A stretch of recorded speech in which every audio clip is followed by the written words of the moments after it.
This is Jeff Bambrick, training paramedic for the Tacoma Fire Department, and this is OTEP Module 12, Legal Issues for Fire and EMS. In this presentation, we'll have some comments from Mark Lindquist, the Pierce County prosecutor, and MSO Mike Newhouse is going to guide us through the legal issues for fire and EMS providers. Please make sure to complete the online evaluation at the conclusion of the video. Thank you, and I hope you enjoy the presentation. Hello, I'm Mark Lindquist, your Pierce County prosecutor. As first responders, you play a vital role in the successful prosecution of criminal cases. Your reports are used by our office to achieve justice for victims and for our community. Your patient report might be the only information we have on the patient at the scene. This presentation will help you create accurate, detailed, and useful reports. It's all about documentation. Finally, I want to say thank you for the work you do. First responders are very cool. Hello, I'm Mike Newhouse. I'm the Medical Services Officer for the City of Tacoma Fire Department. We're here for OTEP Module 12, which is Medical Legal Considerations in EMS. So as a way of a disclaimer, I am in no way an attorney. I have no legal training, but I do have extensive experience with the law. So as we go through this, I'd like to talk about the flow of how this impacts firefighter EMTs and firefighter paramedics as we prepare and then respond to a call. So think about the flow, number one, in terms of the preparation of being an EMT, the preparation of being a paramedic so that we can respond. So we'll talk about scope of practice and what that means. We'll talk about the standards of care that we're responsible to render on the scene. Our duty to act, what allows us, what compels us to respond so that we can provide those standards of care. We'll talk about different types of consent that we need to obtain on the scene, from implied consent, express consent, informed consent, in the absence of parents or guardians in loco parentis. Things that could occur on the scene, accusations towards our personnel, situations that could possibly impact us. We'll talk about assault, battery, negligence, abandonment. We'll talk about the documentation phase on the scene when we get back to the station, in our EPCRs, in IRS.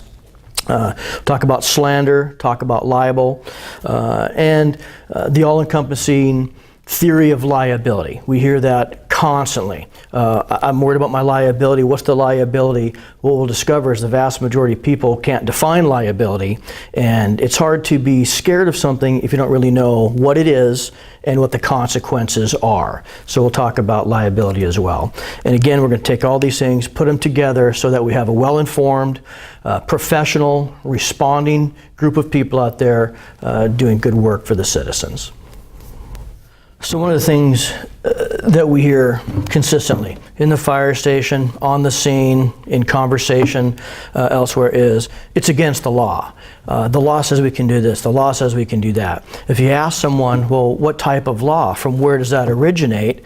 Again, sometimes you're struck with, well, I don't know. I just know that it is, because I heard it somewhere from some fella about it. So that's not where we want to be as far as the information that we have at our disposal to make decisions, sometimes critical decisions that impact people's lives and or lifestyles. We have a significant responsibility in this field of endeavor to be knowledgeable about what allows us to do certain things and what area we can work in legally. So let's start on a grand scale. One of the types of law is called common law. Common law comes to us when we came over from England. The common law was years and years ago, and they just adopted those in the United States. So when you hear about common law, those are crimes against persons, property rights, things of that nature. That's common law. We don't hopefully work in that realm too much as firefighters and firefighter paramedics. So, common law. We also have state laws and state constitutions that is ceded to the states from the federal government, and they're called states' rights. Now, the state of Washington has rights that they actually cede to cities through city charters.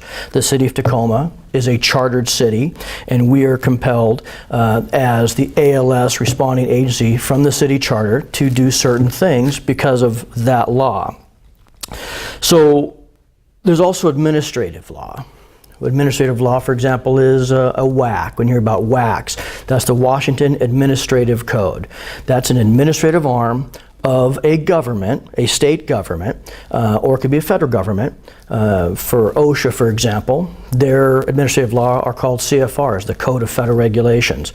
The state has a Washington Administrative Code that we are bound by. An example for Washington would be the Department of Health, who is an agency that oversees us as far as our certifications as EMTs and paramedics, our training, our education, our compliance with the OTEP program, things of that nature, impact what we do and how we do it.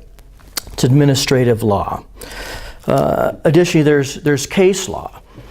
Think about the Supreme Court. There's ways to interpret law, and people can disagree.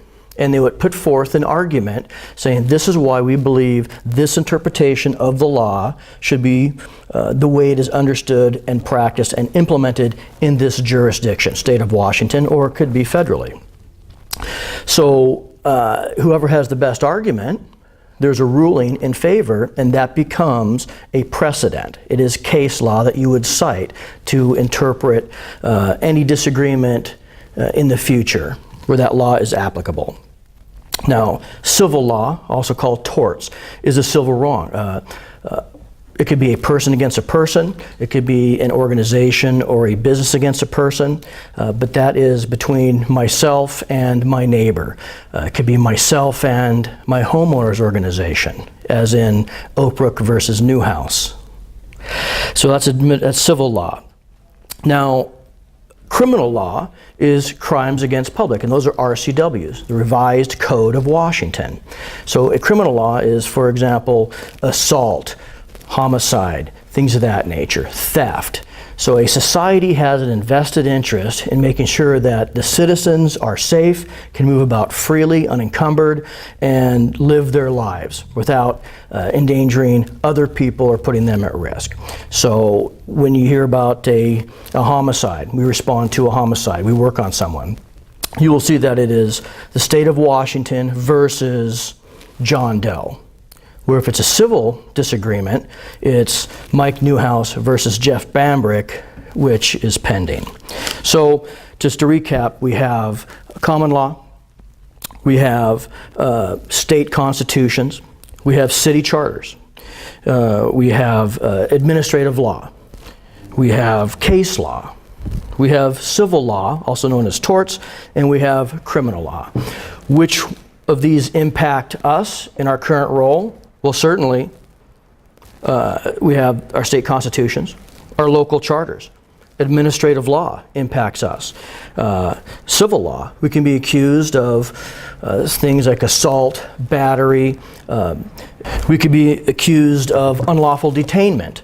If we prevented the free movement of someone, if they wanted to leave us, if a Good Samaritan called 911 and we went to check someone out and they just walked off and we detained them unlawfully without a reason why, that could be a civil case. Certainly transporting someone against their will if they don't meet certain criteria could be construed as kidnapping, right? Taking somebody against their will from point A to point B. So really, if you think about it, when someone says it's against the law, we have to think about that and say, okay, which law are they talking about? How does that impact what I'm doing on the scene right now? Is it a legitimate complaint? Are you well versed in that complaint? And what will you bring as far as a solution because of that issue? So every time someone calls 911, it's a solution opportunity. We're one-stop shopping, all hazards, all the time. So we need to be conversant in this information so that we can render the care and do the things that an emergency service in this city should be able to do.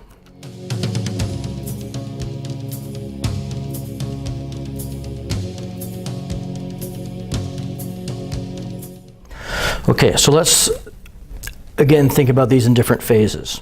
Let's talk about the preparation or the preparatory phase, preparing ourselves mentally, academically, professionally, so that we can respond to emergencies. One of the first things that comes up is going to be scope of practice. What's the realm? What are the constraints of the things I am permitted to do in certain situations? So that's the scope of how I'm to apply, to practice what I know. Okay, so in the Pierce County Protocol, everybody has a copy of this. In the administrative section, the first thing it goes into is scope of practice. So EMTs and paramedics, it tells you what you're permitted to do. It doesn't say what you're compelled to do in every single instance. It says upon your assessment, if you find a certain situation that you define in your estimation to be a traumatic injury, a medical illness, these are things that you're allowed to do to remedy that situation. It does not say, because your scope of practice, you can do KTDs as well as oral glucose, as well as EpiPens or epi administration. It does not say that on every single call, you will apply a KTD, C-collar backboard, inject them with epinephrine, and administer oral glucose. But those are within your scope of practice. Now, how you apply those judiciously will impact your standard of care, and certainly how you're judged by a jury of your peers. So scope of practice. What am I permitted to do in a certain situation with my training, my education, and my certification level as recognized by Washington Administrative Code for that level specifically?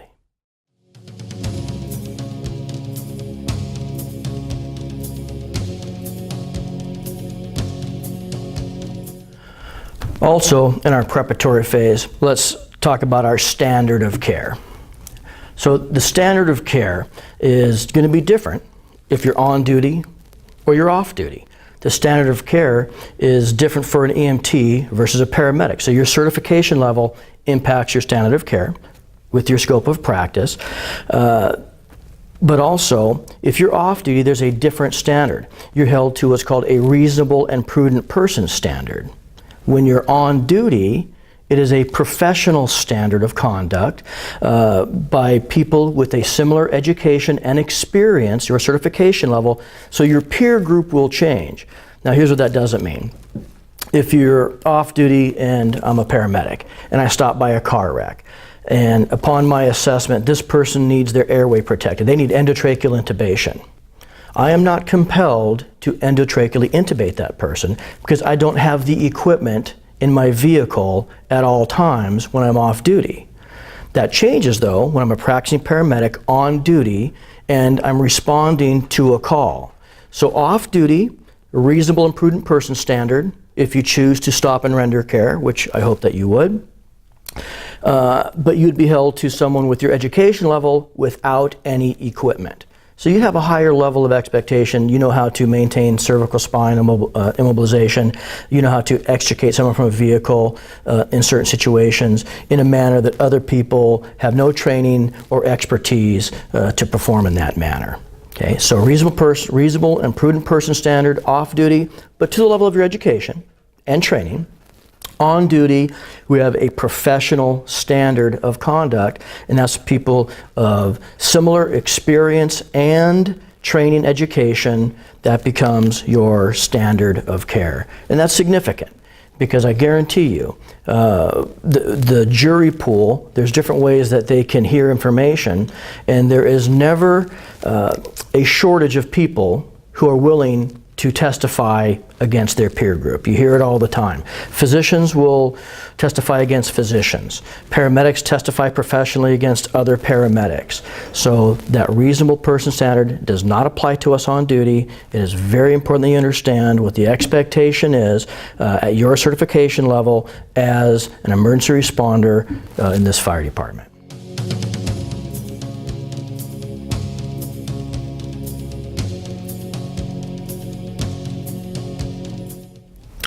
Duty to act. We use the word duty all the time. Hey, I'm on duty. Hey, you on duty next week? Hey, honey, I'm on duty tomorrow. I got to cover for Guy next week. So what does that mean? We mentioned earlier about being on duty or off duty. Are you compelled to respond, or are you doing it on a voluntary basis? Are you voluntarily assuming a responsibility? So on duty, 0700, you show up at work. A call comes in at 0701. You don't have a choice to not go. When you're on duty, you have a duty to provide, to respond, be prepared, to show up and provide actions that diminish pain and suffering or property damage, or to prevent it to the best of your capacity to that person and anybody else in the vicinity. It is incumbent upon you. You're responsible, right, to provide those services. You have a duty to take action.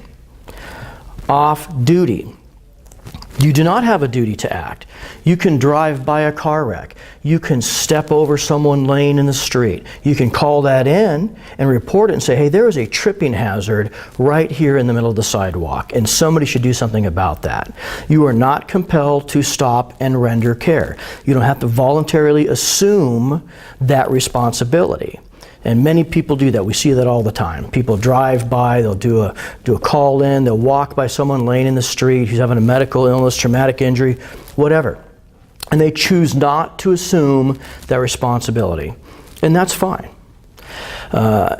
Once, if you're off duty, if you stop to render care, you help someone with an injury, you help staunch the flow of blood, you stabilize a fracture, you start bystander CPR. Here's what's occurred.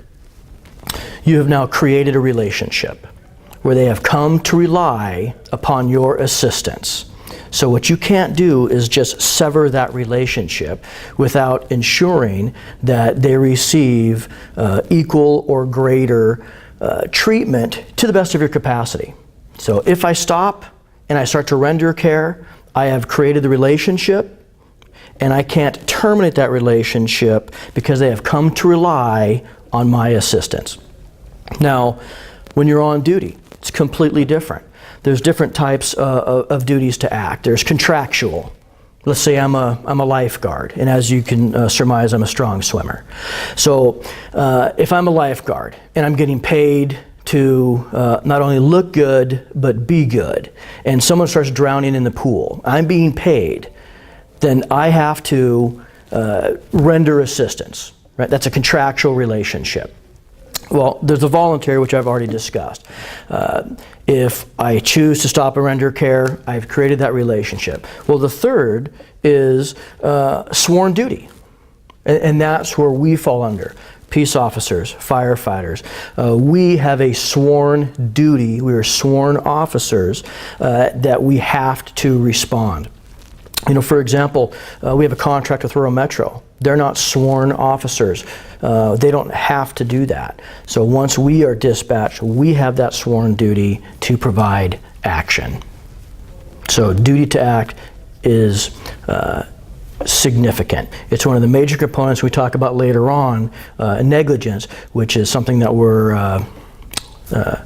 we always hear about negligence. People are very fearful of it, but one of the major one of the four components is going to be duty to act. It is extremely important that we understand that we have to be prepared for duty, we have to be trained and educated for duty, and we have to provide that duty through action.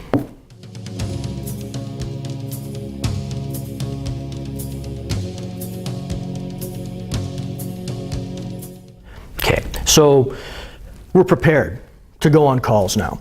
We understand our scope of practice. We understand what a standard of care is. We're trained and educated to provide that standard of care, a professional standard on duty, a reasonable person standard off duty. We understand our duty to act is not contractual on duty. It's not voluntary. We have a sworn duty. So now we respond to the call. We get there safely, obeying all laws, and we need to get consent to treat. So there's different types of consent, and I get a lot of questions about this, and I think there's some misunderstanding about consent and what is consent. How do we get that? What is true consent? Especially when we start talking about AMAs and RORs, against medical advice and release of responsibility, or advanced directives, as we will here in a little bit. So these are very, very important concepts. So implied consent. We go back to the reasonable person standard. If I find someone who is altered and they're either, let's say, unconscious, or they lack the capacity, and capacity is a very huge concept we'll talk about here in a little bit. They lack the capacity to make a decision on their own behalf, to do a risk and benefit analysis, to comprehend the consequences of their decision, and willingly assumes the consequences of that decision. So implied consent can be someone who's completely unconscious.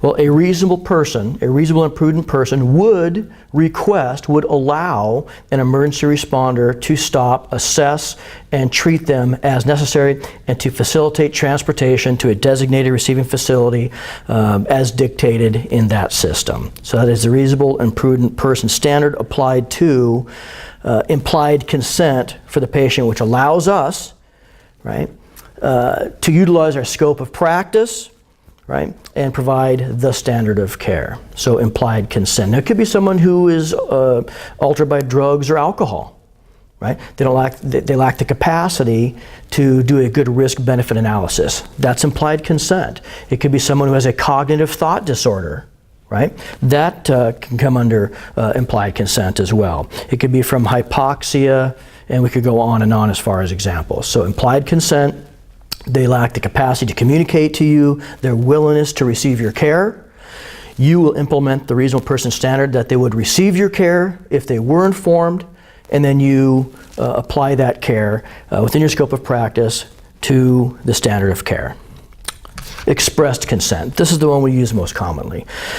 We'll show up on a call, fire department, hey, how's it going today? Why'd you call us? What can we do for you today? What service can we provide? And they express their willingness in some fashion to receive your assessment and intervention. People confuse this all the time, where they have to verbally tell you, they have to communicate, yes, I will receive your care. That is not the case. If you come in and you identify yourself, or you're identifiable because of your uniform and the fire apparatus that drove you to the scene in a safe fashion, and they allow you to continue your assessment, we're going to take your blood pressure. We don't go through a risk-benefit of every procedure that we're doing, but they express to you in some fashion, right? By allowing you to proceed. It can be someone if there's a language barrier. We don't speak their language, right? But they express to you in some fashion that they will allow you to work on them. It could be someone who lacks the capacity to speak, right? You didn't, or who is deaf. So you somehow communicate with them your willingness, your desire to provide care. They somehow, in a way that's agreeable, they acquiesce to that, and they say, yeah, please help me out. There's an understanding. They express that in some fashion. It is not just verbal communication. Okay, that's expressed consent. Informed consent is much, much more significant. We rarely, in practical application, use informed consent. Because informed consent, we are informing them of all the risks and all the benefits of every intervention. If anybody's ever had surgery out there, any elective surgery, and you've had to fill out the paperwork for your surgeon, for them to do something invasive to you, it's about this thick of all the risks, all the benefits. If they're going to use a certain anesthesia, what the mortality rate is from malignant hyperthermia in this one drug when it was used, in east shin bone. So they fully disclose all the risks and all the benefits of that. The closest we ever get to informed consent in practical application is when we're going to go and get an against medical advice. Right? We've all done that. Where, hey, I think you're having a heart attack. You have all the signs, all the symptoms of a textbook MI. We want you to go to the hospital. You need to go to the hospital. And in cases we've all experienced, nope, I don't want to go. I don't like doctors. I don't like hospitals. I don't want to pay the money. I don't like you. All those things, those factors play on people's intent to pursue a certain direction. Either I'm going or I'm not going. And we've told them, hey, this could kill you. You could die of this particular medical illness in short order. So that's usually the only time we really get to informed consent. When I'm starting an IV, I'm not going to go, hey, okay, I'm going to take this catheter, I'm going to start this IV. Now, the risks are I could miss the IV. Unlikely. The risks are I could puncture the skin, you can get thrombophlebitis, you could get an infection, you could get an infiltration of the IV site. Now the benefit of course would be I'm going to give you some fluid that you require. It's a medication route. We don't do that. Okay, so informed consent literally is not typically used unless we're really getting down to trying to convince someone to listen to our best recommendation for their care. Other consents are fairly unique. Minor, in the absence of a parent or a legal guardian. People with, for example, Down syndrome. We have people who have severe autism, for example. They don't have the capacity to make an informed decision on their own behalf, and so they'll, in the case of a minor, you'll have in loco parentis, you're allowed to do certain things on a minor in the absence of their parent. Guardians are assigned to people, for example, if you have severe autism or Down syndrome. We go to a place where they live in an adult family home or a congregate care sort of an area. And people there will have a form saying that they're the legal guard, the medical surrogate, and that they can make the decision of treatment and transport because this person lacks that capacity. So let's talk about capacity real quickly. People always want to know, is he competent? I think he's competent. You don't have to get there. You don't go from zero to competent. That's not our job. That's not our role. We simply have to go through a systematic process to measure capacity. The key word here is capacity.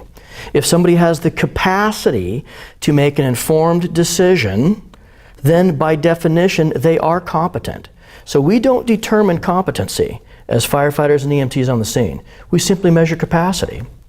So what we'll do is we'll go through a mental assessment.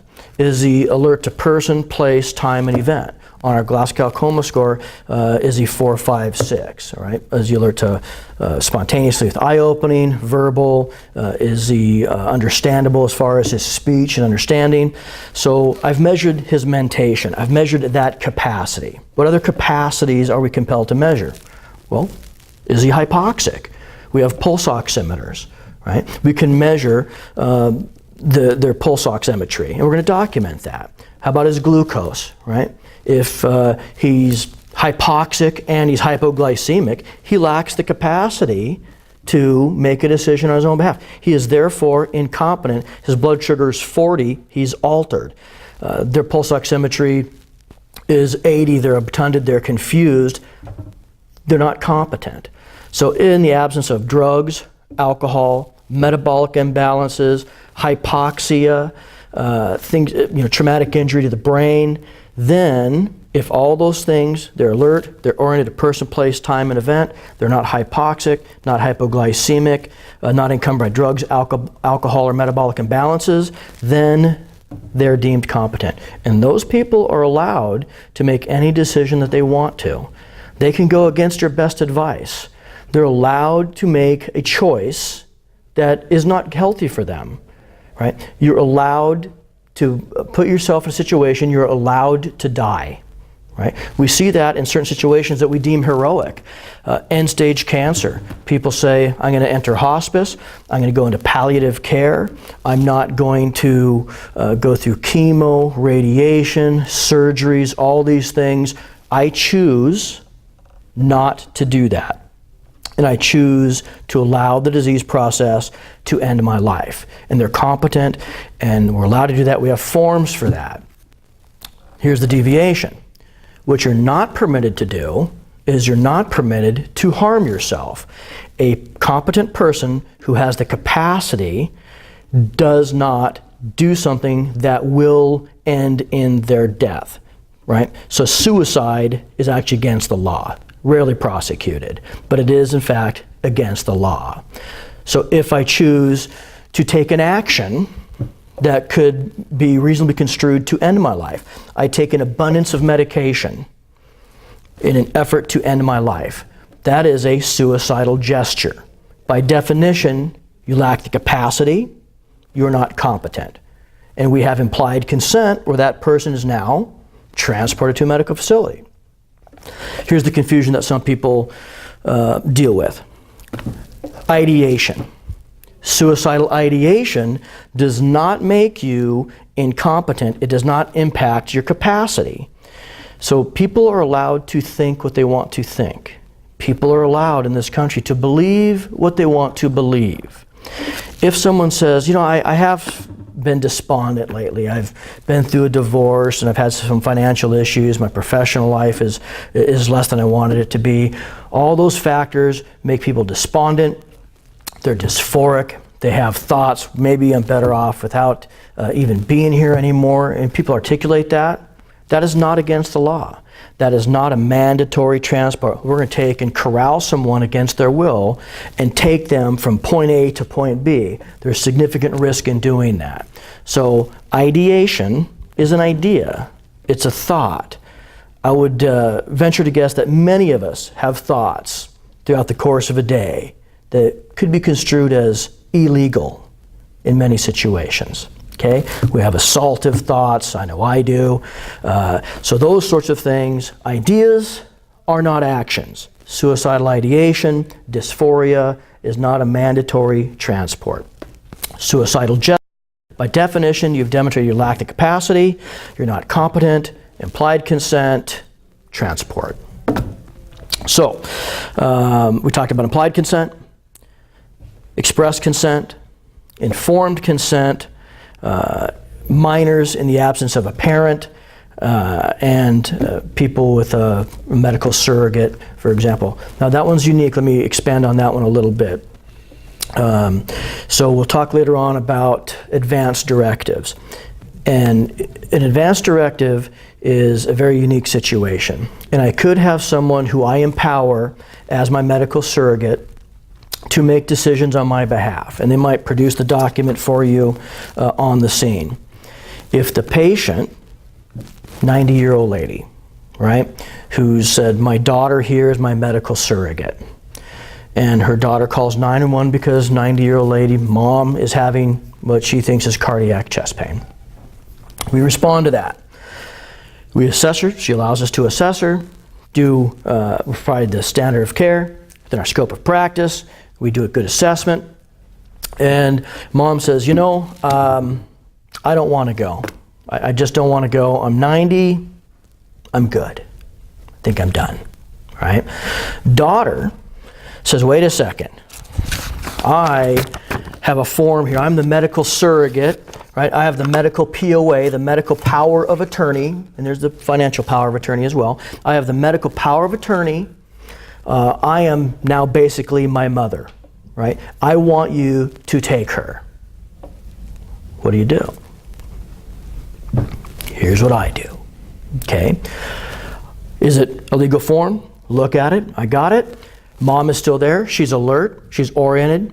She has in no way anything that incapacitates her, so she has been deemed competent. I go, ma'am, your daughter wants you to go. She is your medical surrogate, your medical POA. Do you wish to go to the hospital, or do you wish to revoke that today? And she can revoke it today and reinstitute it in 20 minutes. Say, no, I'm revoking that right now. I'm not going. So that does not trump someone who is alert, oriented, who has the capacity to make an informed decision. Okay? Is there going to be strife? Absolutely. But she is alert and oriented, and she can take away that medical POA, period. She becomes obtunded, daughter wins. She is now her mother by power of attorney, and she makes every single decision on her behalf as she sees fit, even if it might have deviated from what mom thought an hour ago. Okay, so that's something that we run into once in a while. Consent. I think that'll just about wrap that up.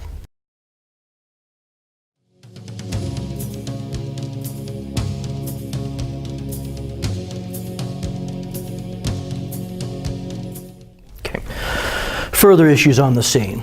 Assault and battery. So this is covered in the EMT curriculum, paramedic curriculum. Washington State's just a little bit different. So let's kind of go with the curriculum first, and I'll explain how the state differs from that, just slightly. So assault, in its purest definition, is just it's an intentional tort, as is battery. It's an intentional tort, and again, a tort is a civil wrong. So assault is intentionally putting someone in fear of unwanted touching, right? So if I threaten you, I'm going to punch you in the nose. Okay, that is assault, right? Because I've put you in fear, and you would be right to fear me. I put you in fear of unwanted touching. That's assaultive behavior. Battery, by definition, is going to be intentionally touching someone, right, without their permission. So battery is the intentional and unpermitted contact with the person. We're not going to deal with that if I've been invited to someone's home, I'm taking their blood pressure, I'm doing a 12-lead EKG, I'm stabilizing a fracture, I'm staunching the flow of blood. Those are intentional actions, but it's not unwelcome, and in fact, I was invited to do so. So that is not an issue. But again, if I don't allow someone the freedom to leave, right? I put them in fear. I lord over them. I get 4 or 5 firefighters, and I prevent someone who is alert and oriented to person, place, time, and event, who is unencumbered by drugs, alcohol, injury, metabolic imbalances, or hypoxia, and I unlawfully detain them, right? And I say things to put them in fear of me, restraining them physically. That is, by definition, potentially assault. Battery, again, is I actually physically touch. Washington State is a little bit unique. We have assault 1, 2, 3, 4, where we don't necessarily have battery. Battery is actually captured in assaults 1, 2, 3, or 4. Okay, but in the curriculum you'll read about assault and battery. Okay, in Washington State we have assault 4, and which I put you in fear of unwanted touching. If I do touch you, it can either be a felony or a Class A felony, depending on how much damage I do, which could be considerable.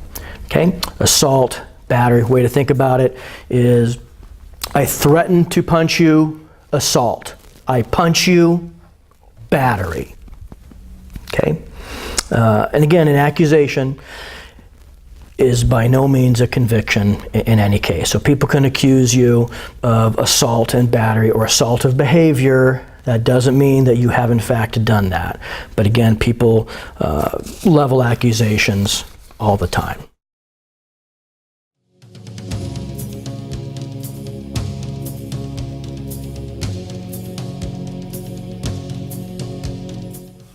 So with negligence, again, it's a civil complaint, it's a civil tort. So it'd be non-intentional. It could be committed by one party that causes injury to another party. It could be a firefighter to a citizen. It could be 2 neighbors who are having a disagreement. So it's civil. Now, if it escalates, and then it goes to criminal, which is different. Okay, so I mentioned off duty that we're going to have a reasonable and prudent person standard. On duty, we're going to have a professional standard. So again, on duty, we have a sworn duty to act. It's not contractual and it's not voluntary. Okay. We have we will provide an affirmative action, measurable action, right? More than providing nothing. So it is an action that's measured in the affirmative, in the positive. It's measurable. So we'll provide an affirmative action, and if that action causes injury to another, you can be accused of negligence. Now, with negligence, there's basically 4 components that must be met for you to be found negligent. Okay, 1 is going to be a duty to act. We've already discussed that. If you're on duty, guess what the easiest component to prove? Out of the 4, guess what the easiest component to prove is? You were on duty. They just ask for who was working that day. You pull up the CAD, sign on. Yep, he was on duty, proven, non-negotiable. You were there. Okay? So duty to act. The second component is going to be a breach of that duty, or for us, a breach of that standard of care, which we've also discussed. The third component is damages. Damage has resulted. And the damage can be physical, can also be psychological. Okay? So damage has resulted. So we have duty to act. You have breached that duty. Injury or damage results, damages occur, and those can be physical or psychological. The last component, and the hardest to prove, is proximate cause, causation. With causation, they have to prove that their injury is because of you. It's different than a standard when you're off duty, which is, we'll get to it, it's called but for. So this is because of you. It can be an act of omission or commission. Omission is you were supposed to do something within your scope of practice that another paramedic, let's say, or EMT, in a similar situation within their scope of practice, they would have provided that intervention, that skill. You did not. You omitted that. You did not provide it. It was not provided by you. It was not overseen by you. It did not occur. You did not facilitate it. You did not supervise it. You did not manage it. Okay? So that is an act of omission, also called nonfeasance. Okay? It could be by commission. You committed it. You did it. It occurred. You acted. That was the result of your actions. That is an act of commission or malfeasance if it has a negative outcome. So omission, didn't do it. You were supposed to, SPOTA, didn't. Commission, did it. Okay? So let's talk about omission. In off-duty, in a reasonable person standard, is pretty much just going to be, hopefully, omission. Because there's no duty to act unless, again, you go ahead and create that relationship, and then the standards change a little bit. There's no affirmative duty in this state as a bystander. You don't have to stop at a car wreck. You don't have to stop and render care as someone who's unconscious in Wright Park. Okay? So there's no affirmative duty to create the relationship. So in the absence of a relationship, no duty. Okay?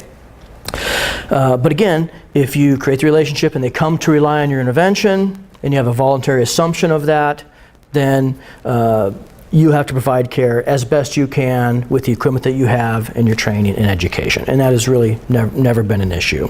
Okay? Commission. So again, it takes an affirmative action. If I choose to do a surgical airway, significant undertaking, significant intervention to do to someone. Endotracheal intubation is a risky practice, as we know. We take that very seriously. Our ACLS, the drugs we carry, all those things, paralyzing people with succinylcholine, those are significant and lofty decisions that we make. To take someone out of their own well-being, managing their own well-being, saying, we're going to do this for you. We're better at taking care of your airway, your breathing, and your circulation than you are. So we're going to go ahead and take you out of this, and we're going to manage that. Significant. But you would have to do a series of interventions, a series of actions, affirmative actions that got you to that end point. Okay? So we have the duty to act. You created that relationship as soon as you showed up on scene. Okay? Other relationships that you're compelled. A parent-child has an affirmative or committed relationship. Parent-teacher, your teacher takes your kid on a field trip. A relationship exists where you have an expectation that teacher will help your child. That's another one. And certainly as emergency responders. Those are some other examples. They will always be able to find people who disagree with what you did and how you did it. There'll always be disagreement. We're not afraid of that. We welcome the scrutiny. That is why we have an exhaustive, an extensive hiring process, and we select the people who have the capacity of critical thought, of skilled intervention, who are not dedicated to a recipe or a cookbook. They can do a risk-benefit analysis. They can get there and say, hey, these are a series of premises. These premises are true and led me to this conclusion. Because of this conclusion, I choose this intervention. This is how I'll do it skillfully with the assistance of my peers. And then we're going to go ahead and it can be treatment, transport, it could even be an AMA, for example. But it is reasoned. People can disagree. But as long as you do a good job on why you did it, here's what a poor excuse is going to be, a poor reason. I don't know. Hey, why'd you do that? I don't know. Right? It's like your teenage kid. Hey, well, why did you do that? Yeah, I don't know. I didn't think about it. So whenever anybody asks us why we did something, we always know. Here's why I did it. Here's what I saw. And moreover, and I'll get to this in a little bit, is we're going to document exactly what we did, why we did it, to memorialize the good work that we do. That is extremely important. So with negligence, we have acts of omission, should have, didn't. Commission, right? You did something, an affirmative action, and injury potentially resulted. Now the hardest part, proximate cause, causation. They have to prove that their injury was because of you, not in spite of you, because of you. So here's a couple of examples. Person leaves the bar, driving their car at a high rate of speed, hits a telephone pole. They have significant damage, obviously to the vehicle. They have a potential spinal cord injury. You get there, ladder company first on the scene. This person is unconscious, unable to control their airway. You choose, and rightfully so, to do a rapid extrication. If you have access already to the patient, you take them out so that you can manage their airway, so that they can continue to breathe, so that they don't lose their circulation and achieve their demise. Okay? They can say, I am now a quadriplegic because you extricated me from the vehicle. Okay? They're saying that they would be contending, I'm a quadriplegic and you are the proximate cause because of the extrication. Difficult, right?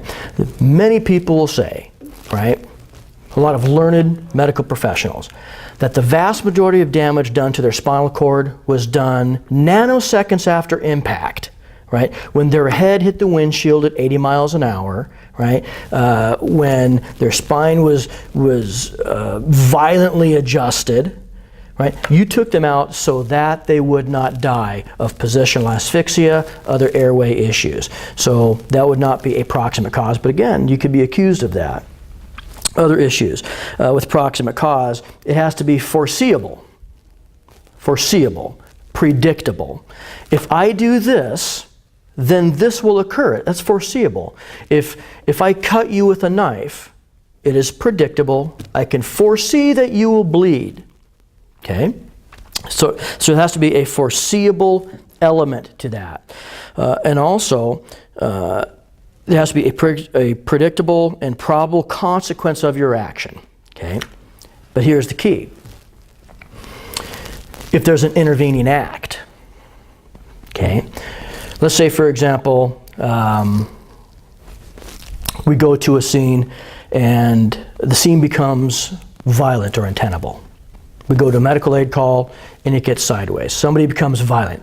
They whip out, a machete or a handgun. You've initiated care on someone who's been assaulted by this person. Scene becomes unsafe, they return, whatever. Is that abandonment? Question comes up all the time. I can't leave this person. I've initiated care. So can I be accused of omitting certain skills because I have to leave? Did me doing something that was less than ideal, I committed that, does that put me at jeopardy for negligence? The answer is no, because of the intervening act.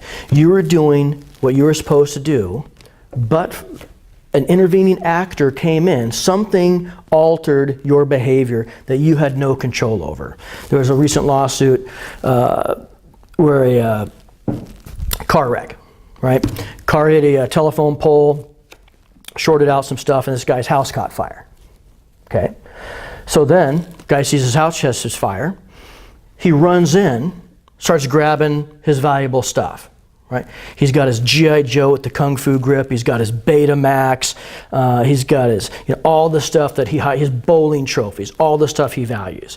He grabs the stuff, and in the process of gathering all of his prized possessions, he hurts his back as he runs out. He's sued, right? The driver, right, and the fire department, saying his back injury was a direct result of that person hitting the telephone pole. So what happens there? Because his house caught fire, he was not compelled to run in. So the cause of the fire was certainly this guy hitting the telephone pole. They got that. His back, he was not compelled to run in and get his bowling trophy and his G.I. Joes and his Betamax. Right? So that was the intervening act. By him doing that, he alleviated everyone else, the fire department and the person at the telephone pole who caused the fire initially, of any liability in that situation. Okay, so intervening act could impact us if the scene becomes untenable, unsafe, then we are still acting in good faith. Whereas the but-for standard, I mentioned that earlier, the but-for is I sell Bambrick a boat. He goes out fishing in the boat. A couple of years later, right? And he dies. He drowns. The boat sinks. Well, he wouldn't have been out there fishing, but for me selling him the boat.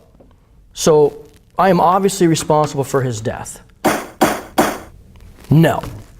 It's not foreseeable that he would do that. So that is an unforeseen consequence. Okay? How about if we go out fishing in the boat? I take Jeff fishing. It's foggy, it's nasty, it's terrible. I have all sorts of equipment, navigation equipment, to safely get us from point A to point B. And I choose to use none of it. I have the capacity, right? I have the opportunity. I have the means. I chose not to use all that safety equipment. That's completely different, right? You could foresee the consequence of that. Okay, so there's the but for me selling him the boat, he wouldn't have drowned. It's not going to work here, right? I didn't use all the safety equipment. I could foresee this has a bad outcome. There's some liability that exists there. Some negligence could exist there. Okay? What can be used against you as a firefighter paramedic? There's 4 different categories of evidence that can be used against us. Okay? One is going to be expert witnesses. I've already talked about that. Paramedics will testify against paramedics, doctors against doctors. It happens. Books, journals. It can be any of the periodicals that come out that we read from New ACLS. It could be the New Currents magazine. It could be GEMS, right? So literary works in our field of endeavor. Laws and regulations, certainly, Washington Administrative Code, our protocols, those things that regulate our behavior can be used against us if we deviate from predictable and expected behavior. And lastly, industry standards. So when you're sitting there and you're going, how will I be judged? Well, these are things they're going to use against you. Could I find someone who could testify against me convincingly that I did not provide the standard of care, or wasn't reasonable in my assessment and or in the practice of what I was doing? Can I produce books and journals that say you deviated from what people are expected to do?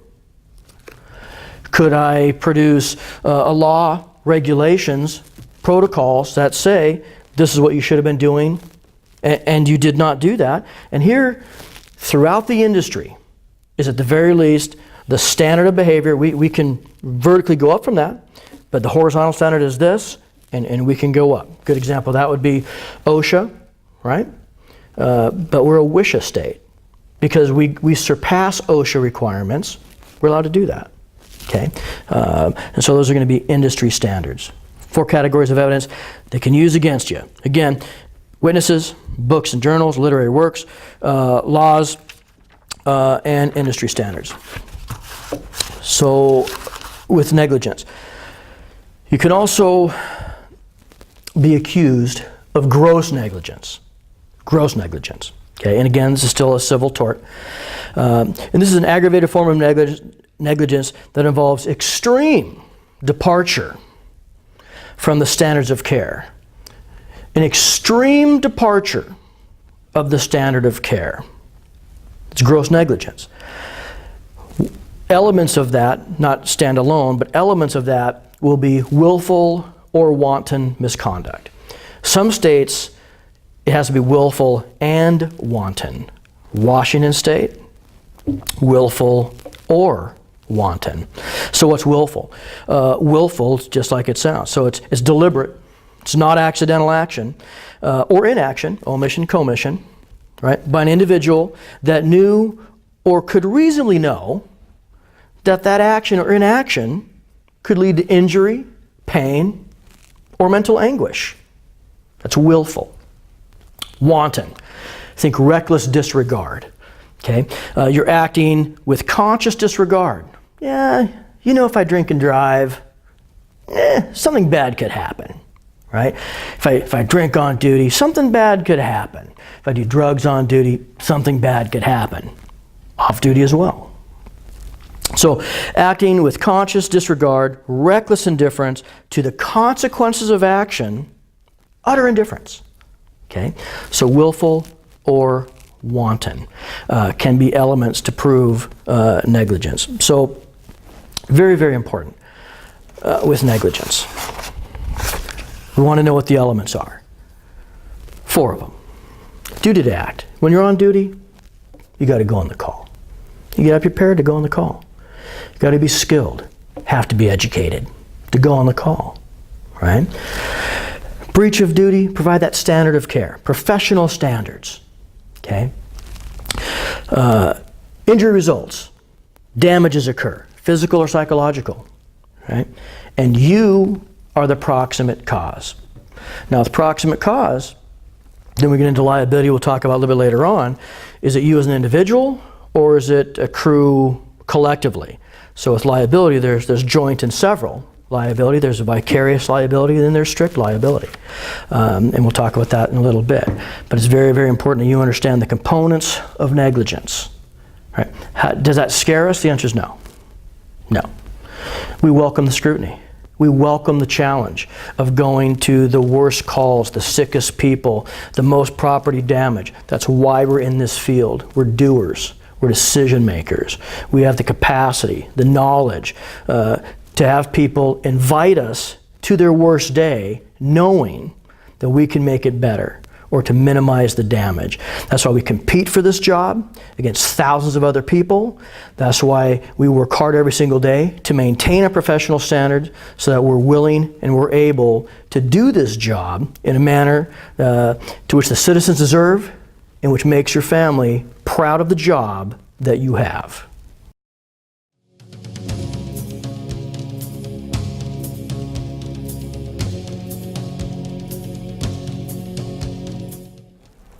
So let's think back to when we talked about informed consent. The closest we ever get to informed consent, I mentioned, was when we're talking about someone who chooses, despite your best efforts, to inform them of the consequence of the decision they're making. They have the measurable capacity to make this decision. We're working on the premise, because they have the capacity, it's measurable, that they are competent. They choose despite, in spite of, your best information, your best education, to go against your medical advice. Okay? So with an AMA, that's one of the riskiest ones that we're going to go on. Okay? People can make accusations later on about our refusal to treat, to care, to transport them. Trust me, It happens. I get calls all the time. I get emails, I get correspondence about accusations where our people refuse to do something that they wanted to be done. Now, in the vast majority of cases, we do great documentation. We've contacted the base station, we've got the physician's name, it's on a recorded line, and we've memorialized the good work that we do. Okay?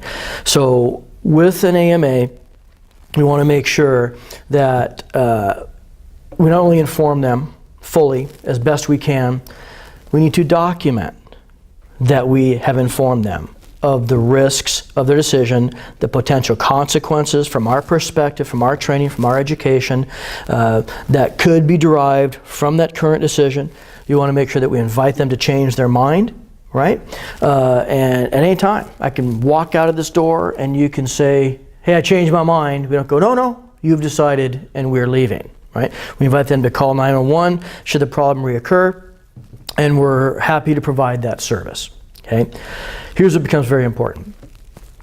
Your documentation. If you're going to use the worksheets, if it's a BLS company, the worksheets, you're going to go back, you're going to input that information in IRS, and you want to make sure you fully document that, not just on the worksheet, but also in the IRS in the comment section, the narrative section. Okay? The signatures are extremely important. I put an email out here just fairly recently, but I want to stress that. If I am on the scene and someone chooses, in spite of my best advice, to go to the hospital, get evaluated by a clinician, and they say nope, okay, so what we do is we measure their capacity, risk benefits, we do all that stuff. Okay? And then I have them sign the form. There's also a witness area. Okay, we want an impartial witness, as impartial as possible, obviously, to sign as the witness. My first choice, if Mr. Jones does not want to go to the hospital, although his wife called 911, she's thought he was having a heart attack, and she's tried to convince, coerce, cajole him to go to the hospital, to no avail, right? We do all we can do. He signs, I'm AMA, okay? The wife who called 911 is my first choice as the witness, right? Any kids over the age of majority, 18 in Washington State, right? Sons, daughters, son-in-law, daughter-in-law, people have a vested interest in this person's health. I want them as the witness. I want, if there's a neighbor in the house who's been permitted, in spite of HIPAA, to be in there. If, an apartment manager, a Wackenhut security dude. So whoever's there, Fife Police, Tacoma Police, I'm going to create a larger circle. Here's the last person I'm going to have as a witness.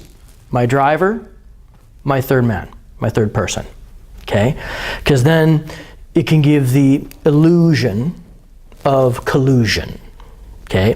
Can it give somebody, hey, they just signed it because you guys were conspiring. You didn't want to treat them. You don't want to transport them. They didn't want to take my dad to the hospital. They were mean. They were nasty. They had their hands in their pockets. They said, why are we here?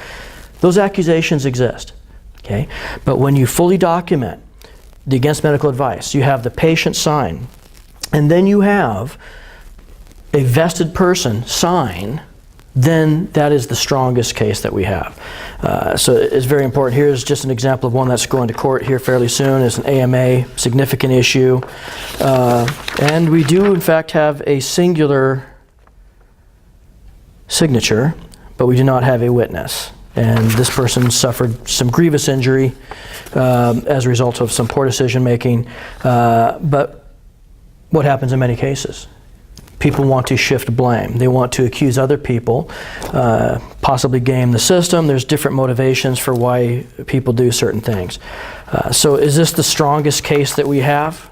Documentation's good, except the witness. Everything else, probably at the 90% level, pretty good stuff. Okay, so AMAs, it's going to be mandatory to have a witness signature. On the EPCRs for the medics or ALS engine companies, for the officers utilizing that, we don't have a witness signature box yet. We're working on that in the new iteration, but here's what you can do is in your comments or your narrative section, right? Son, daughter, whomever, also was in the room, their name, whatever else, and heard, witnessed you talking about the risks and benefits. That's a very strong case. Ideal? The answer is no, right? Best that we can do in that situation? Yes. Okay? All right. So AMAs and RORs. Again, when you're calling Madigan as our base station for an AMA, be polite, be professional. We want to, it's frustrating sometimes in that communication. You tell the doc, hey, we've tried all these things, we've talked to them about the risk up to and including death, and if you want to talk to them, that's absolutely fine. If you want to reiterate what I've already told them, it's not an affront to you or the job that you did. So if they want to speak to the person, that's absolutely fine. And again, if there's an issue with an AMA where they just the doctor doesn't understand how we operate in Pierce County, if they're from out of state, which I know happens, and we can't put people under medical arrest, this is not a military base, things of that nature, then we contact one of your captains. We know that Dr. B will act in the stead of that physician and grant us an AMA, but what we need is proper documentation. Go to your on-duty paramedic captain if you need further guidance on that. They do an excellent job in all of these areas. So AMAs, RORs, another medical legal on-scene trip hazard.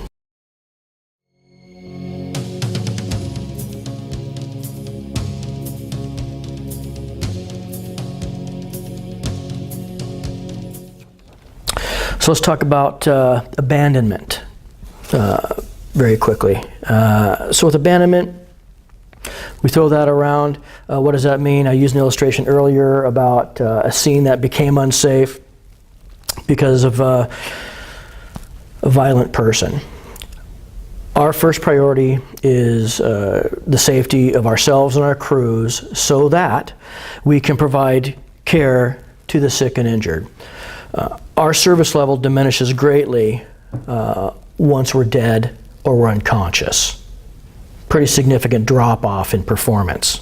So it is incumbent upon you as a firefighter, fire officer, to maintain scene safety, maintain awareness on what's going on, to try and define any hazards that could potentially have a negative impact on the performance of our duties. But abandonment by definition is if we intentionally stop the care without a legal excuse or justification or a plan for further care. Now here's what that doesn't mean. That doesn't mean that everybody has to go to the hospital. We have more than a singular answer to all that ails people in our response area. So we don't solve every single problem with a gurney and some diesel. Okay, we do risk-benefit analysis, we define problems, we have cognitive thought, we're critical thinkers, you're the best and the brightest, training, education, so that you can bring more than a singular solution to every problem that we encounter. So there's been questions about, well, hey, if we use RM49, and I encourage you to use RM49, it's a great tool. Is that abandonment if we leave? The answer is no. You got there, you've assessed the person, you defined their problem, and what did you do? Right? I had justification for a course of action. Right? I had a plan to solve this person's problem. Not everybody needs to be personally attended by a Pierce County paramedic and a Pierce County EMT, or two Pierce County paramedics at their side in attendance 24/7, 365. We lack the staffing to do that. Would we like to assign personally a paramedic to each and every citizen so that there's no risk whatsoever in our response here? It'd be wonderful. That'd be awesome. Not going to happen. So, we're going to define the problem. We're going to have a solution to the problem. We're going to document our solution. We're going to memorialize the good work that we do to the citizens that we serve, that we are chartered by law, right, in this area to perform. We're governed by the Washington administrative codes with our scope of practice, with our duty to act. So, abandonment. Now, here's the trip hazard on this. Do they have the capacity, right, to receive whatever solution, RM-49? If they're altered by drugs, alcohol, metabolic imbalances, hypoxia, traumatic brain injury, cognitive thought disorders, is that a strong case for you? A person can have had a drink, they could have had an intoxicant without being intoxicated. So people construe, but he had a beer. A singular beer doesn't make you an inebriant. Okay, so we have to, again, use some critical thought right there. So abandonment is based on negligence. Think about omission, commission, nonfeasance, malfeasance. Think about willful and wanton misconduct. But the key elements here are going to be: do they have the capacity? Do they understand your solution? Are they therefore competent? Did you intentionally stop care without a legal excuse, without justification, or without a plan to address their problem? The answer is no, we don't do that. So abandonment has never been an issue for the Tacoma Fire Department. It's not an issue now. I can't foresee where it's going to be an issue in the future because of the work that we do. So hopefully there's not an issue with or any further questions about abandonment.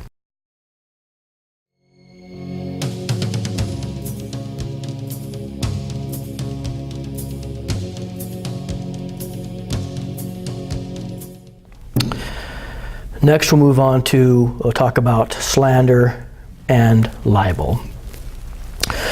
So in the documentation phase, now slander, way I remembered this years ago is think about slanderous speech, libelous letters. So slander is defamation committed orally through false spoken words or gestures. Slander, speech. You said it out loud. Now, libel would be defamation through written or printed falsehoods. So the key components here, number one, has to be false. If you speak a truth, if you write a truth, by definition, it's neither slanderous nor libelous. Okay? Now, that doesn't give us free rein to say things that we believe to be true. Because again, we're professionals and we adhere to professional standards and professional communication, which I embrace fully. Okay? So on the scene, if you say something, you're talking to another healthcare professional. It could be an EMT, it could be a nurse's aide, could be a home health care provider, whatever else. I've had some calls in the recent past where, hey, this person said this and this and this, and I'm going to tell, and it's slanderous, and I read the report, and everything they said was accurate. It was true. That does not alleviate us of people making accusations against us. Right? Again, we welcome the scrutiny. But what we're not doing is we're not going out of our way to offend people. We speak a professional language. We have a dialect. You need to be sensitive to what people hear. What do they infer from that? We're not going to go out of our way to offend someone.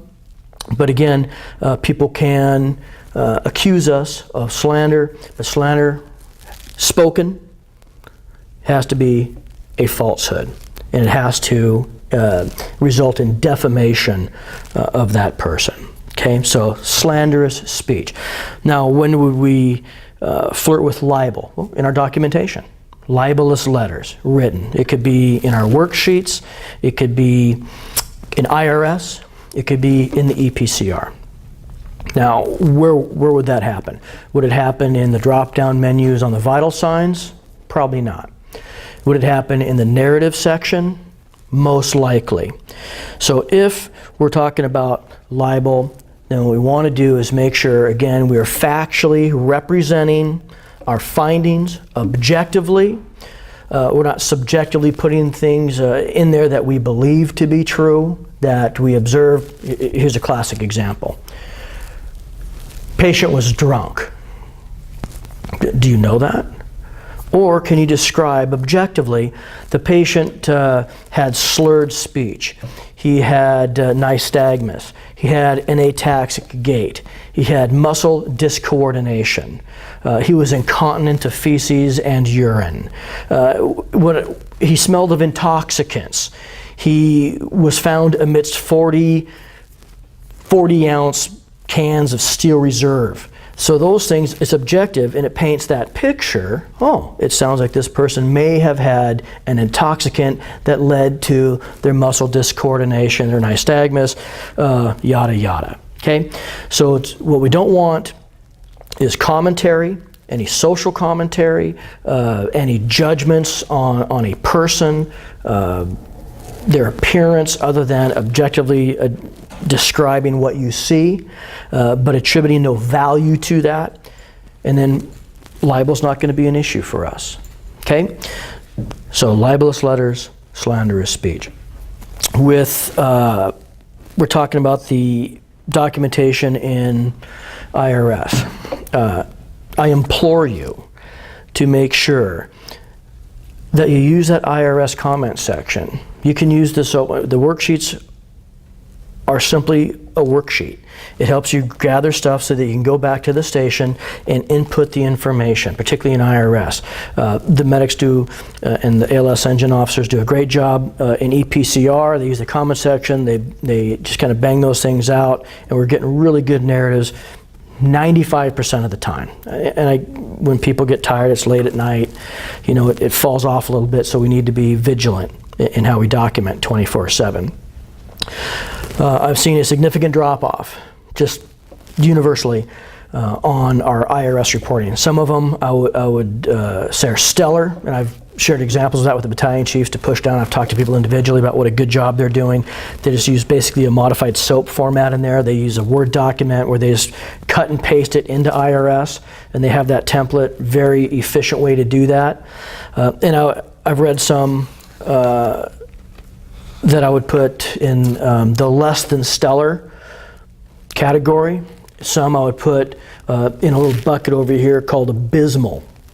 Okay, so if you're the fire officer, you're working up in that capacity, we want to memorialize the good work that we do, right? It's not a time to be economical in what you do. We're going to make sure, particularly in AMAs, you need to make sure to send those worksheets up, they're signed and witnessed, and then also use that comment section for proper documentation. Because I've had a number of disclosure requests, and I've had to sign and do the PHI disclosure form to a number of attorneys in the last few months, and the work product I've had to give in all cases, I was not comfortable with the quality or the content of the information that I was compelled to disclose. I think it's important for us to realize that we're a public agency funded by public monies. And because of that, we fall under public disclosure rules. People can request our work product, and we will fully disclose to the letter of the law. There have been some people in recent past who did some great work, some good documentation, and they were survived in stellar fashion a DOH investigation about some of our work, because people are allowed to do that. They can go through our peer processes, talk to me, Dr. B, they can go all the way to Department of Health, Department of Licensing, the people who allow us to have this, right, and work for this. And because of the good work they did, after a thorough investigation by the Department of Health, everything came out great. And they're very complimentary of our work. I wonder if all of us would welcome and could withstand that scrutiny of our work product. I believe that we should. I believe that we could. And I think that we will. So that slander and libel.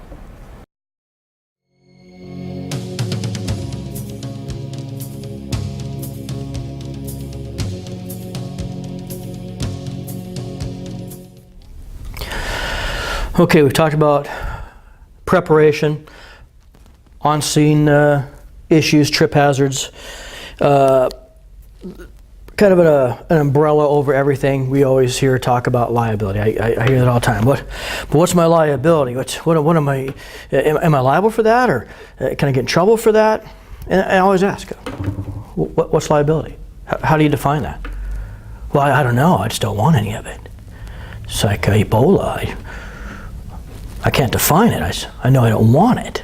Right? There's a lot of things that we can't really put our fingers on. We just know it'd be unpleasant. Okay, so let's define liability. And then we can talk about personal liability, several liability, strict liability, things of that nature. So with liability, that's going to be the duty of an individual, right? With whatever the role is in the organization. So a duty of an individual to perform a certain act. To perform a certain act as a result of law or contract. Okay, so what can we take off the table? Contract. Okay, so we got rid of that. So again, we have a duty to act because we are sworn to duty. Now, with liability, I know I talk to dispatchers. They want to, they're a little bit hesitant to do certain things sometimes because they're worried about, the liability. On the scene, EMTs, I don't know if I really want to make this choice, whatever that, I'm more comfortable having a paramedic make this decision because I don't want that liability. There's different ways to address that. So let me say this right out of the gate. We all competed to get this job, knowing there's responsibility involved in every level of the organization. We didn't compete against hundreds, if not thousands of other people so that we could avoid decision making and consequences of our decision making. I have yet to meet any dispatcher in the last 3 decades that I've worked here who's been sued successfully about how they dispatch something. Never seen it. Never heard of it. Okay? Paramedics, EMTs. I have not seen one of our EMTs or paramedics sued because of a decision they made. Have they been named? Have I been named? Certainly, right? They throw everything against the wall. But again, if we're doing what we should be doing, right, within our scope of practice, with our duty to act, it is not an issue. If we document and we memorialize the good work that we do, the liability is taken care of. Immunization, to be immune against liability, you do your job at the level you are in the organization, right? I've yet to see a fire officer go to a fire and say, "Wow, I just don't, it's burning and stuff, and I just don't, I don't want to make this decision. I'm going to wait until the battalion chief gets here because they're better suited. They know more about this, so I'm just going to hang out here a little bit and let somebody else make that decision." Well, I've never seen that. If I did see that, I don't think I'd ever see that again, probably, right?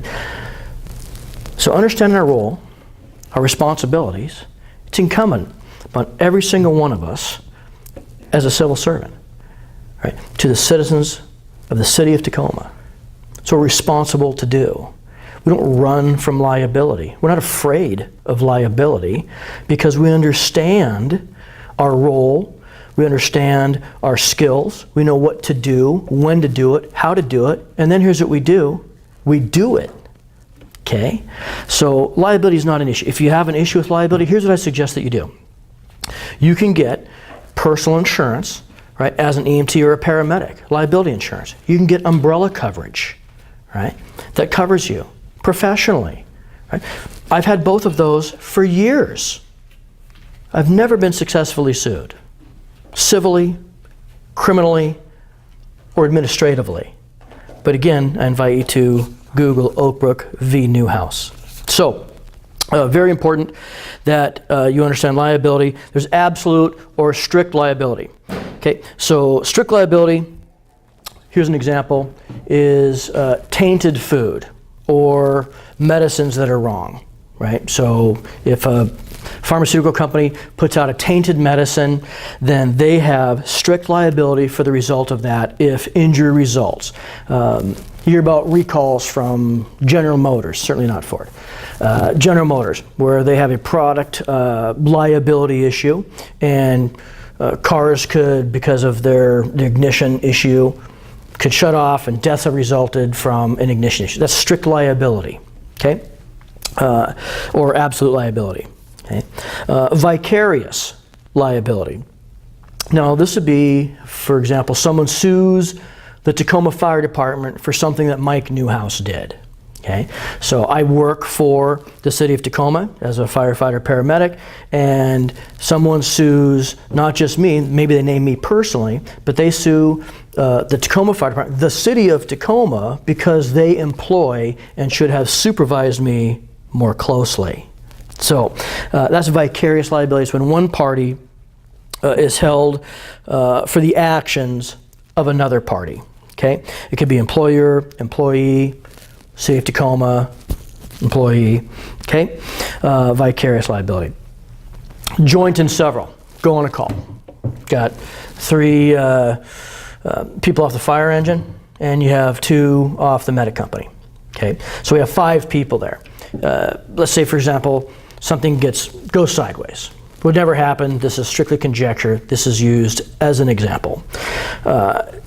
One person does an action, right? So that would be an individual. But we had 3 EMTs on scene. You had a supervisor, you had an engine company officer. So it could be that person, but they would also name everybody who's on that scene to include the ALS component. Okay, so it could be joint, you're all individually named, even though one person was doing the care, you're all there. So it could be found joint and several people to be equally responsible or liable in that situation. Again, never seen it. Okay, so the liability defense, I'm doing this behavior because I don't want liability. It doesn't wash. Okay, there's certain things that we can do with risk. Number 1, we could avoid risk. Okay, here's how you avoid risk. Don't have this job. Go get a different job. This job has inherent risk. You look at the things that we're tasked in doing, there is no way you can alleviate yourself of risk in this field of endeavor. So you can avoid risk by not going on the call. You're on duty, you choose not to go on the call. Hey, that sounds like a fairly risky call. I don't want to go on that one. Might have infectious disease, burning on fire, that sounds hot. I don't want to go in there, it's warm in there. So I choose not to go. Okay, so you avoided the risk of the infectious disease and you avoided the risk of the heat. What you've done is you've assumed new risk, haven't you? Okay, so we can avoid risk. Not really, not in this job. Okay, once I define the risk, I can kind of mitigate the risk. Okay, what can I do once I define the problem accurately through good assessment skills? What can I do to minimize the impact, the downside, the negative outcome, anything that could be foreseeable, arguably? What can I do to diminish the likelihood of that foreseeable consequence? Okay, risk mitigation. I can transfer the risk. Okay, AMA. Do everything I'm supposed to do, good assessment, good information, got all the stuff, call the doc, doc, here's the deal, I have tried coercing, cajoling, convincing, everything to get this patient to go. He has measurable capacity to make this decision. He's competent by definition. He chooses not to go to the hospital. I've invited him to call us back should the problem reoccur, continue, or he changes his mind. Okay? The doctor says, okay, hey, let me talk to him. Doctor throws the white coat at him, guy still says no. What have we done with that risk? We've transferred it to the base station physician. Okay? And again, here's what I'm not advocating. I'm not advocating not making decisions at your role in the organization because you want to transfer risk. Not everything is ALS because someone doesn't want to make a decision. I don't want to be liable for something, for a decision I might make. Okay? That's a failure of leadership if that occurs. I'm saying it does occur. I'm saying if it does occur, it's a failure in leadership. So it's important that we understand what we're supposed to do and how we do it. So avoid risk, not so much. Mitigate risk, daily. Transfer risk, certainly, in the appropriate circumstance. And come to find out, not every circumstance is it appropriate. So what do? We assume the risk. We assume the risk for our behavior. We assume the risk for the decisions that we make. But as long as we're acting within the scope, within our scope of practice, we have that duty to act.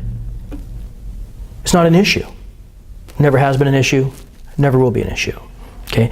So I encourage you, emphatically, to embrace your role and do the good work that we do. So liability.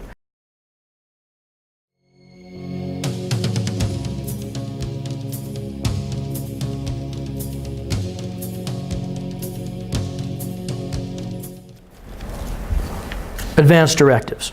So with advanced directives, this is something that I know that we encounter all the time.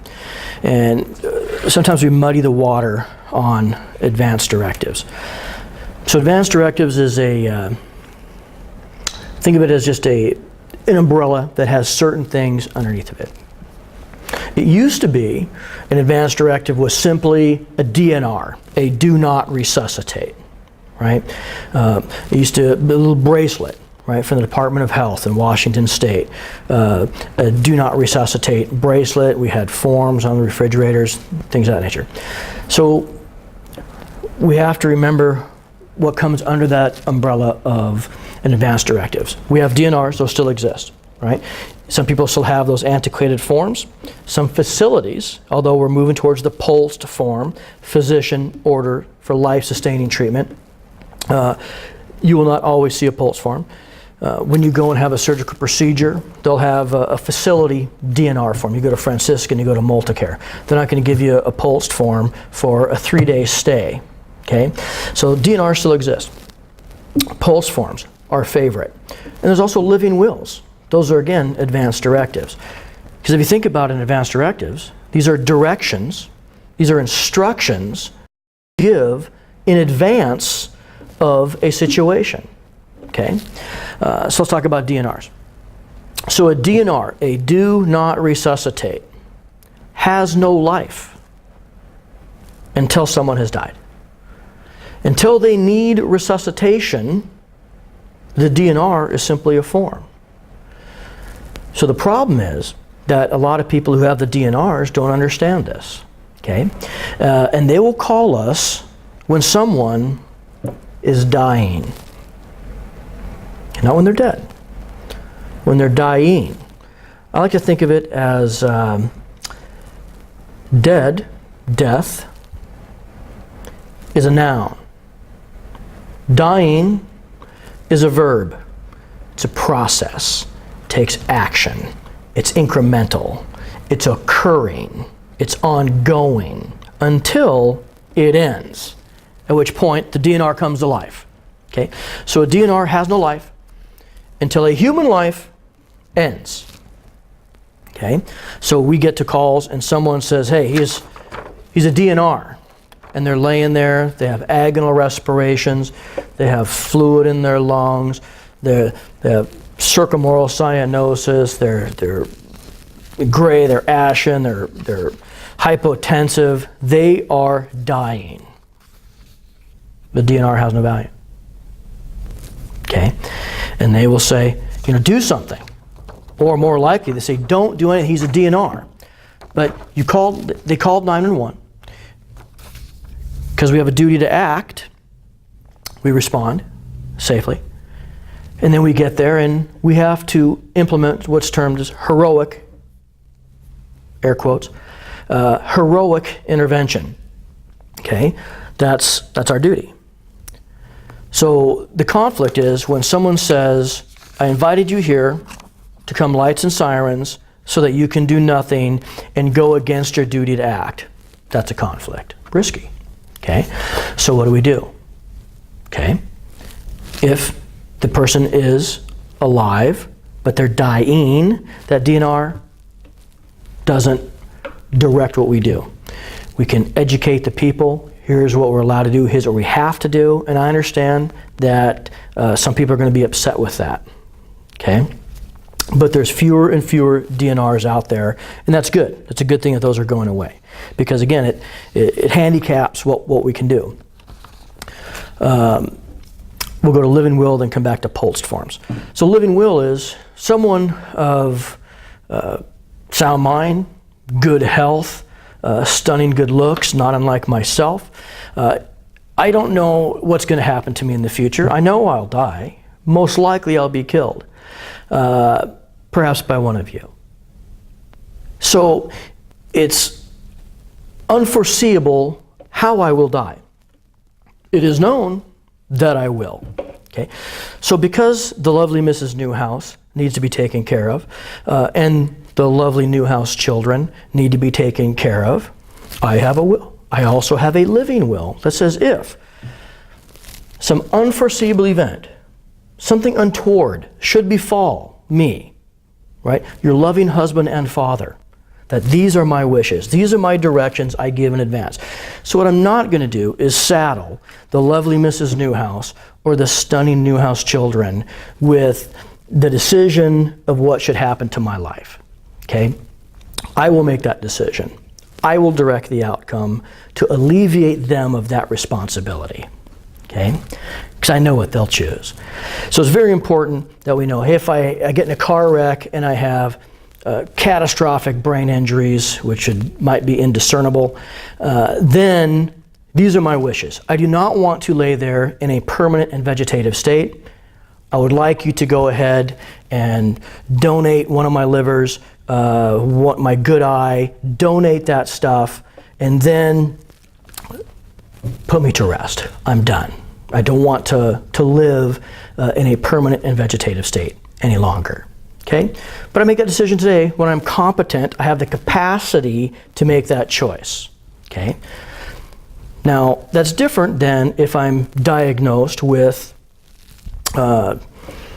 cancer, or I have end-stage emphysema, something that's certainly life-ending. Well, then people make different choices. So the living will can still be enforced, certainly, but then they might go into hospice. We'll go into the Polst form, which we'll talk about in a second.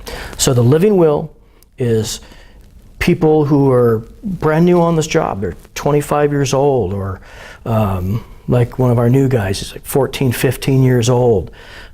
So you can be young, have a family, and then have a living will, and all those decisions are made. And I encourage every single one of you with a family to do that, to make sure that you make those choices and not transfer that to your spouse and children. So living will, something unforeseen. Okay? Now, if living wills are on the scene in the Pierce County protocols, they say if living wills are on the scene, then we will honor those. If they produce that legal document, the living will addendum, absolutely, then we will certainly honor that. So it's not just a DNR that we'll honor, right, in the correct circumstance. It's living wills, right? And we're changing some of the administrative language where certain key words are being put in, like believed to be valid, right? Very key. So as we're rewriting this administrative section, it was, I would say, less than optimal in some of the situations it put us into. So if we believe someone to be an emancipated minor, then we're good, right? We very rarely see the court documentation. If we believe the living will to be valid, then we're acting in good faith, okay? So those are important language changes in the upcoming protocol changes, okay? Lastly, let's talk about the Polst form. Love this form. Physician ordered for life-sustaining treatment. These are more and more common. We're seeing these in facilities more.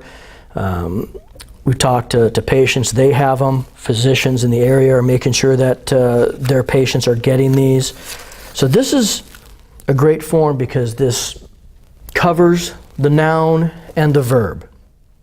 This covers people who are dead, and it covers people who are dying. Okay? And that's where we exist. That's what we do.